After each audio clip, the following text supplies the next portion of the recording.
본 영상에서는 페리 임플란타이티스의 치료에 가이스트리사의 제품을 사용하였습니다. 최근 세계적 트렌드와는 달리 우리나라는 보험 정책상 임플란트 식립 후 3개월이 경과하면 자연치로 인식되어 페리 임플란타이티스의 치료에 바이오스나 바이오스 콜라겐, 바이오 가이드를 적용하기 어려움이 있습니다. 본 영상은 학술적 목적으로 감상해 주시면 감사하겠습니다.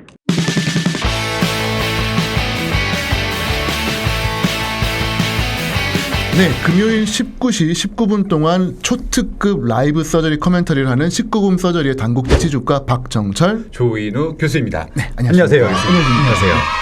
자, 오늘도 저희가 재미있는 수술을 몇 가지 들고 나왔는데요. 네네네. 오늘은 이제 좀 재생, 뭐 약간 헌 거 고쳐가지고 새 걸로 하는 업사이클링 뭐 이런 느낌, 네네. 리사이클링, 꿈. 그렇죠, 네네. 그렇죠.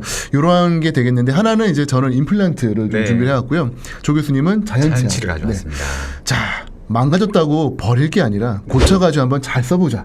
쓸 때까지. 그렇죠. 네네. 그런 관점이 되겠는데 페리임플란타이티스, 페리임플란타이티스로 뼈가 많이 녹아있는 환자분의 재생 치료를 한번 준비를 해왔습니다. 네네. 자, 영상 한번 보시도록 하시죠. 보시죠, 교수님. 네.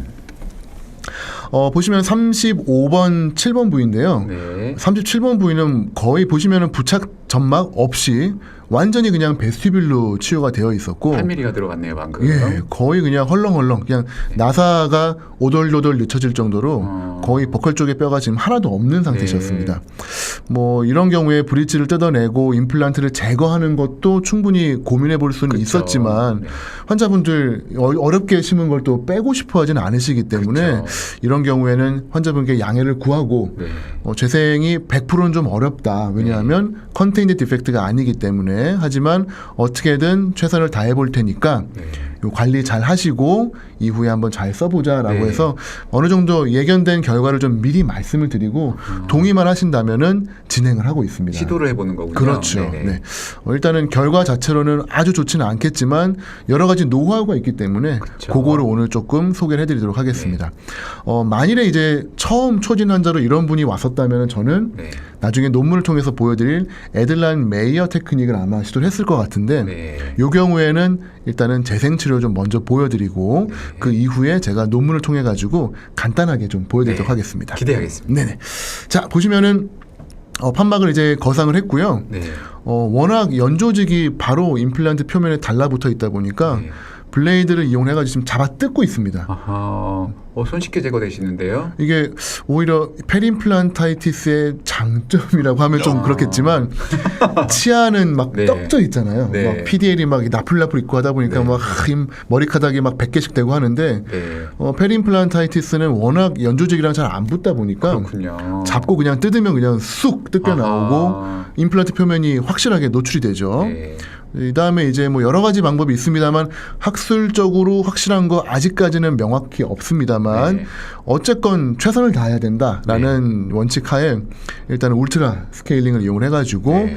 최대한 깨끗하게 플라그를 제거를 하고 있고요.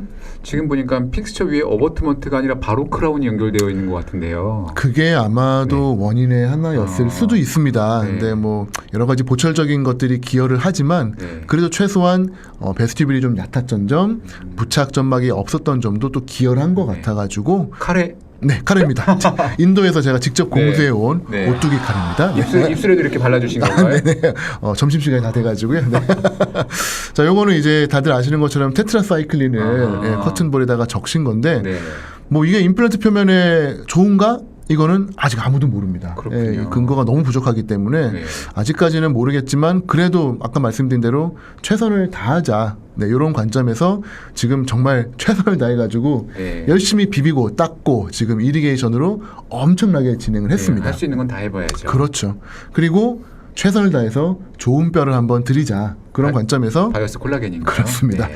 바이오스 콜라겐이고 물론 바이오스를 써도 되는데요. 네. 굳이 제가 입자가 아닌 콜라겐 형태가 들어가 있는 걸 쓰는 이유는 일단은 컨테인드 디펙트가 아닙니다. 아하. 컨테인드 디펙트가 아니기 때문에 여기다가 입자를 쏟아 놓으면 다 도망가 버리겠죠. 그렇죠. 흘러내려가죠. 그렇기 때문에 셀프 컨테인 하라고 스테빌라이제이션 하라고 제가 콜라겐이 10%가 섞여 있는 바이오스 콜라겐을 특히 저렇게 좀 덩어리 모양인데 제가 원하는 약간 양형골 형태로 좀 네. 트리밍을 하면은 얼추 이게 양형골 형태가 나오거든요. 물론 저게 다 같네요. 100% 다 되지는 않겠습니다만 이렇게 해서 저렇게 만들어주고 우리 또 조 교수님의 포스 그렇죠? 아, 네. 꽉꽉 눌러가지고 다져주면은 얼추 고정이 됩니다. 그렇군요. 네. 물론 이렇게 하고 봉합을 해도 뭐 누가 뭐라 할 사람은 없겠습니다만 네. 저희가 또 그래도 GBR에 또 네. GBR을 원칙대로 하려면은 멤브레인을 통해 가지고 그쵸. 덮어주는 게 네. 정답이죠. 그래서 여기에 이제 업대라고 분위기가 업대라고 업이 써 있네요. 네. 업데이라고 써 있는 멤브레인을 사용했습니다. 바로 바이오 가이드입니다. 그렇군요. 작은 사이즈인 건가요? 13 곱하기 25입니다. 네. 아, 25와피 25는 거의 동네 잔치할 때만 사용하고 있고요. 네. 그냥 환자 한 분 치료할 때는 13 곱하기 25 사이즈를 쓰고 있습니다. 그렇군요. 알뜰하시네요. 네, 그래서 예쁜 모양으로 적용을 할 수 있도록 네. 트리밍을 해가지고 너무 크면은 물론 커버가 잘 될 것 같습니다만 사용해 보시면 다 느끼겠지만 멤브레인이 이렇게 울기 시작합니다. 네. 그럼 요런데 데드 스페이스가 생기고 네. 그럼 이제 그게 움직이면서 결국은 고정을 떨어뜨리기 때문에 네. 작으면 작을수록 좋은데 또 너무 작으면 커버가 안 되겠죠. 그렇죠. 그래서 그 애매한 사이즈입니다만 가장 딱 필요한 과유불급. 그렇습니다. 네, 그렇게 해서 멤브레인을 적용을 하고요. 이걸로 끝나지 않습니다. 추가 멤브레인이 등장을 하죠. 그렇군요. 네, 반전입니다. 아까 버릴 줄만 알았던 바이오 가이드를 나머지를 잘 또 트리밍을 해가지고 저거를 재활용하시는 재활용이죠. 네, 완전 저거를 이거는 또 커버하는 거죠. 바이오 가이드 재생 치료인데요. 그렇죠. 네. 단 하나의 바이오 가이드도 헛되이 버리지 않겠다. 네. 비싸니까. 그렇죠. 네. 소중하니까. 저만큼만 사실 계산해도 지금 한 3만 원. 네. 비싸네요. 그렇죠. 네. 워낙 뭐 좋은 재료이기 때문에 네. 뭐 그런 정도의 값어치는 하는 것 같은데 네. 부조 교수님이 하셨던 더블 레이어 테크닉입니다. 첫 번째 레이어 하고 두 번째 레이어는 그 첫 번째 레이어랑 좀 다른 부분으로 멤브레인이 인접면이나 뼈에 닿을 수 있도록 네. 그렇게 더블 레이어를 만드는데 이게 멤브레인을 흡수를 더디게 만들려는 목적도 있지만 지금 보시는 것처럼 네. 판막을 움직이면은 위에 레이어는 조금 움직이지만 네. 두 번째 레이어는 움직임이 차단이 되거든요. 그렇군요. 그 움직임을 끊어준다는 것 역시 되게 중요한 의미이기 때문에 뭐 아산병원의 저희 친한 김수환 교수님도 두 겹 쓰면 바이오 가이드 흡수는 느려진다는 동물 연구를 발표를 했습니다만 흡수의 느림도 물론 중요하지만 움직임의 차단 저는 대단히 중요하다고 생각을 하고 있습니다. 그렇군요. 자 보시면은 요 봉합은 우리 또 조 교수님이 루트 커버리지 할 때 많이 쓰시는 그런 봉합술이죠. 쓰리수초군요. 맞습니다. 네. 특히 이제 버컬 쪽만 플랩을 열었기 때문에 그쵸. 뭐 굳이 뭐 링구어를 인게이지 할 게 없어서 네. 버컬로 한번 들어가서 돌아가지고 다시 버컬을 인게이지하고 돌아서 나오면은 우리 요 어린이들 목 받침하는 거 이렇게 네, 확 네. 당겨주듯이 네. 보시면 판막이 지금 위로 쫙 끌려 올라가죠. 에이프론. 그렇죠. 그렇죠. 네. 에이프론 끌어 올라가는 것처럼 이렇게 올라갑니다. 그러면은 충분히 오버 코렉션 해가지고 덮어줄 수 있고 저희 목적에서는 뭐 GBR이 조금이라도 안정화가 될 수 있다면은 네. 네. 외구의 목 자르는 칼로 자르셨군요. 독도는 우리 땅이기 때문에 그렇죠. 우리 땅이죠. 12번 블레이드로 과감하게 저는 수처를 꺼냈습니다. 자 이렇게 해서 저는 페리임플란타이티스의 네. 재생치료를 했는데 뭐 자연치아처럼 페리임플란타이티스 부분에 네. 뭐 엠도게인 같은 재생치료 하는 분들도 계시는데 그렇죠. 저 같은 경우는 페리임플란타이티스의 재생치료 하기 전에 한 가지 고려하는 수식이 하나 더 있거든요. 그렇군요. 아까 간단하게 말씀드렸습니다만 네. 바로 에들란 메이어 테크닉입니다. 네. 마침 또 제일 저자로 논문을 쓰셔가지고 더 그렇게- 잘하실 것 같은데. 그렇게 됐습니다. 자 이게 다들 잘 아시는 것처럼 예전에 덴처를 쓰던 시절이니까 네. 베스티뷸이 낮으면 덴처가 안 들어가니까 베스티뷸로 플라스티, 베스티뷸를 깊게 만들려고 했던 거의 100년 전 수식이더라고요. 네네. 1923년, 24년 카잔지안이라고 하는 사람이 100년 전에 만든 술식인데 오늘날 와가지고 다시 이렇게 저희의 손끝을 통해 가지고 다시 부활을 하게 된 것 같아요. 그렇습니다. 네. 저희가 심폐소생술을 해가지고 살렸는데요. 네. 임플란트 주변에 이 베스티뷸이 너무 많이 밀고 들어왔다거나 네. 각화점막이 없을 경우에 네. 지금 보시는 것처럼 상피층을 살짝 들어 올려주고요. 네. 그 다음에 아래쪽에 있는 골막, 근막 뭐든지 다 뜯어서 아래쪽으로 내려주시고 네. 노출된 골 위에 들려 올라간 상피를 잘 덮어주고 네. 수차 없이 꾹 눌러서 마무리하는 거. 네. 요게 전정이 잘 생기겠네요. 이게 바로 이제 모디파이드 저희가 네. 모디피케이션 했기 때문에 네. 모디파이드 에들란 메이어 테크닉인데 지금 보시는 환자분처럼 완전히 베스티블 하나 없고 네. 완전한 베스티블에 움직이는 점막으로 되어 있던 분이신데 네. 아주 손쉽게 이렇게 들어 올리고 뜯어내고 다시 덮어주면은 왼쪽 부분이 지금 2주 후에 바로 소견이고요. 참 편해 그다음에, 보이네요. 예. 봉합도 없고 없습니다. FGG도 네. 없고. 환자 입장에서는 네. 막 임플란트가 아파가지고 죽겠는데 네. 한 10분 만에 수술이 끝나고 봉합도 없고 그리고 2주 뒤에 저렇게 되고 6개월 뒤에 베스티블 딱 마무리가 되니까 물론 저게 각화 점막은 아닙니다. 네. 부착 점막으로 저 정도가 되면은 충분히 충분하죠. 잘 쓰실 수 있죠. 요걸 또 조 교수님은 임플란트에다 쓰신다고요? 아주 많이 사용하고 있습니다. 간단하게 한번 소개를 좀 해봐 주실까요? 저거는 티타늄 메쉬를 이용해서 이제 버티칼 GBR을 했던 경우인데 네. 이래저래 처음부터 없던 베스티블이 봉합을 하면서 더 없어져가지고 완전히 저건 볼살이네요, 볼살. 그렇죠. 네. 저 부분에 전정을 회복하기 위해서 FGG를 피하기 위해서 너무 고통스러우니까 그쵸, 네네. 환자분들이 선호하지 않더라고요. 그래서 저런 식으로 에들란 메이어로 저런 식으로 전정을 만들어줘서 보철물까지 끝나서 현재 잘 사용하고 있는 그런 케이스입니다. 뭐 어렵지 않게 물론 되게 어렵다고 느끼시는 분도 계실 수는 있습니다. 네네. 왜냐면 뼈가 노출되기 때문에 네. 처음에 겁을 먹으실 수는 있습니다만 네. 이 정도의 실력과 이 정도의 시간 투자만 있으시면은 드라마틱하게 베스티뷴을 네. 형성을 해줄 수가 네. 있기 때문에 전정도 네. 보철물도 아주 튼튼해 보입니다. 그렇죠. 안정적으로 이제 닦으실 수가 있는 상황이 된 네네. 거죠. 이 정도면 이제 페리임플란타이티스 크게 문제 없이 해결이 가능하겠다라는 생각이 듭니다. 네네. 자, 그렇다면 자연 치아를 한번 네. 재생을 할 수 있는 그 노하우를 엠도게인이라고 하는 재료로 그렇죠. 어떻게 살리시는지 한번 좀 보여주실 건데요. 네. 자, 영상 한번 보도록 할까요? 네네. 처음부터 보여주시죠. 네네. 자, 지금 보시면은 엠도게인을 적용할 치아 지금 46번, 네, 46번입니다. 46번 퍼케이션 부분이고요. 프로빙을 네네. 해보면은 거의 풀뎁스가 들어갈 거고요. 어이구, 네, 아주 깊으시 들어가시네요. 네. 네. 저게 퍼케이션 그레이드 2여가지고 링괄 쪽으로 살짝 막혀있던 케이스입니다. 네네. 피가 벌써 나오는 걸로 봐서는 안에 내면에 염증도 지금 있는 상태십니다. 자, 이제 저 경우에 뭐 플랩 열어가지고 디브리드먼트 하고 덮어주는 삭제형 수술 간단하게 할 수는 있습니다만 네. 저 부분을 재생할 수 있다면은 네. 사실 제일 좋겠죠. 그렇죠. 네. 예전에 뭐 고어텍스 멤브레인도 쓰고 뭐 네. 어렵게 했는데 엠도게인이라고 하는 재료를 사용을 하게 되면은 아주 손쉽게 재생 치료가 가능합니다. 네. 보험 혜택도 받을 수 있고. 그렇죠, 네네. 그렇죠. 네.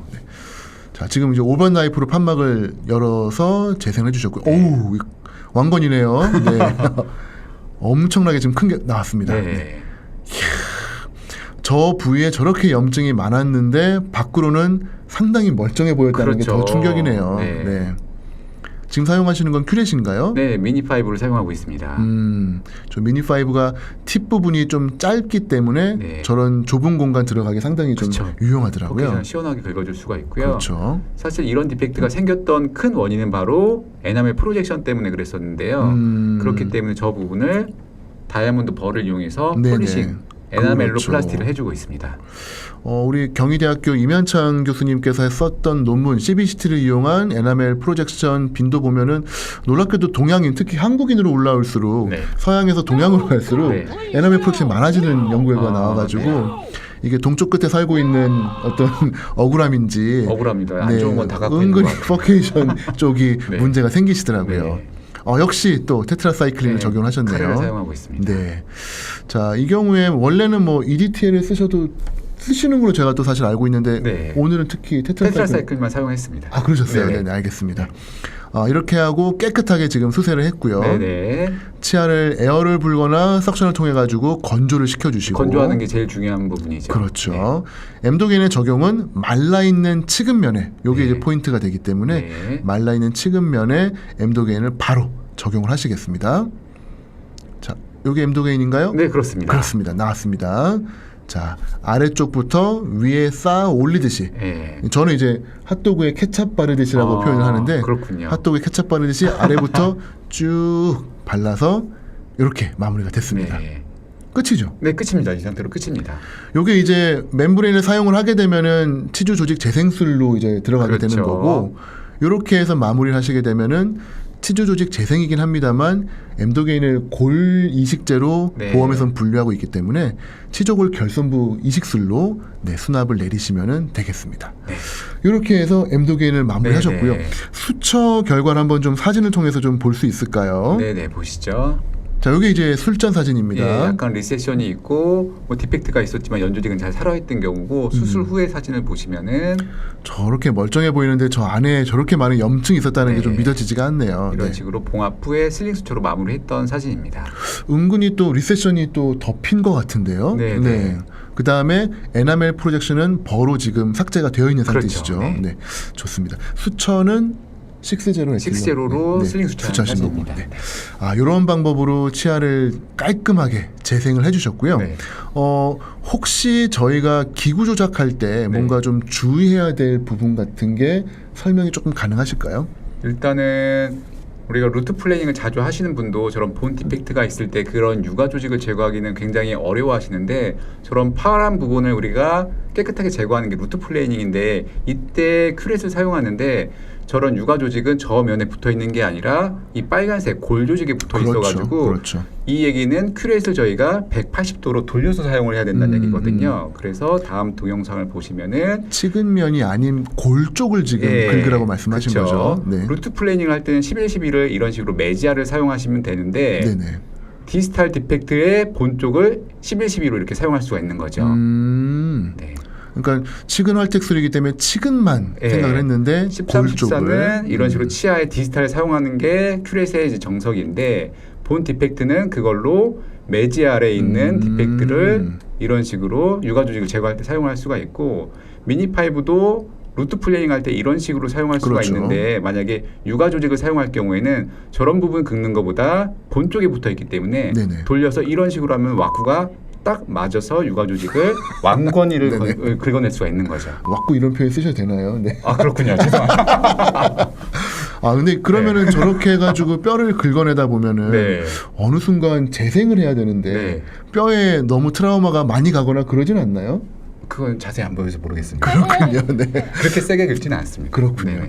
저도 이제 그런 생각을 사실 잘 못했었는데 네. 지금 영상을 보니까 네. 상당히 괜찮은 생각인 것 같아서 네. 저도 한번 적용을 해보겠습니다. 저 같은 경우는 사실은 울트라를 많이 쓰거든요. 아, 울트라가 또 물이 나오기 때문에 역시 기구를 좋아하시는 물이 나오는 진동기를 좋아하기 때문에 기구 너무하시네.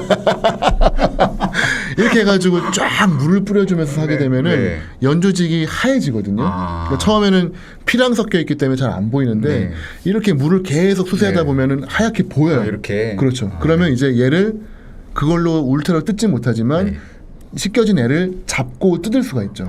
그렇기 때문에 저 같은 경우는 이제 울트라를 많이 사용을 하는데 나중에 기회가 되면은 네. 저런 큐렛을 가지고 한번 네. 번호를 바꿔서 한번 저도 사용을 해보겠습니다. 두 개 다 병용하면 더 좋을 것 같습니다. 그렇죠. 네. 뭐 절대적으로 완벽한 도구는 없는 것 같습니다. 그렇죠. 조 교수님 늘 하시듯이 가장 근처에 있는 손에 익은 도구가 어쩌면은 최고의 도구일 수도 있는 것처럼 그렇죠. 항상 유연한 사고로 수술 현장만큼 창의적인 사고가 필요한 곳이 또 없는 것 같아요. 그런 것 같습니다. 정석으로 교과서대로만 가는 것도 물론 초반에는 중요합니다만 점차 여러 가지 상황에서 우리 원장님들, 임상가들의 아이디어를 잘 활용을 하시면은 더욱더 창의적이고 좋은 수술 방법들이 나올 것 같습니다. 네. 저희는 그럼 또 계속 더 창의적인 수술을 네. 계속 준비를 해주시는 거죠? 기대하겠습니다. 알겠습니다. 자, 그러면 저희 준비하고 있죠? 네. 저희는 다음 영상에서 또 뵙도록 할 거고요. 네. 가이스트 코리아 유튜브 채널 구독, 좋아요 많이 부탁드립니다.